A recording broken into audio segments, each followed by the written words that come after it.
ఎలా ఉంది రాబోతుంది? అటర్ ఫ్లాప్ అండి, అటర్ ఫ్లాప్. నేను రీసెంట్ టైంలో చూసిన బెస్ట్ ఫ్లాపుల్లో ఇది ఒక మంచి ఫ్లాప్.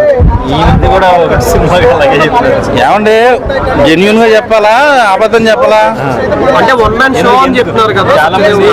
నేను చెప్తా. అంటే నార్మల్ ఆడియన్స్ కి అర్థం కాదు. ఓకే ఓకే ఓకే నేను ఏమంటున్నానంటే సినిమా చూసి బయటకు వస్తున్నప్పుడు నాగార్జున గారు ఫోన్ చేశా, తెలుగులో కమల్ హాసన్ మళ్ళీ పుట్టేశాడరా అని అన్నారు యాక్టింగ్ వైజ్ గా. సో సినిమా వైజ్ గా చూసుకుంటే ఒక మంచి ఫ్లాప్. ఎందుకంటే ఏం నచ్చలేదు? స్టోరీ నచ్చలేదా? క్లైమాక్స్ లో ఒక 5 నిమిషాలు సీన్ కోసం నువ్వు 3 గంటల సేపు నువ్వు డ్రామా చూపించావు. సో నాకైతే 4 మూల నరకం చూపించేశాడు. అదే డబ్బులతో నేను ఒక బిర్యానీయో బీరో కొనుక్కుంటే బ్రహ్మాండంగా కిక్ వచ్చేది కడుపు నుండి.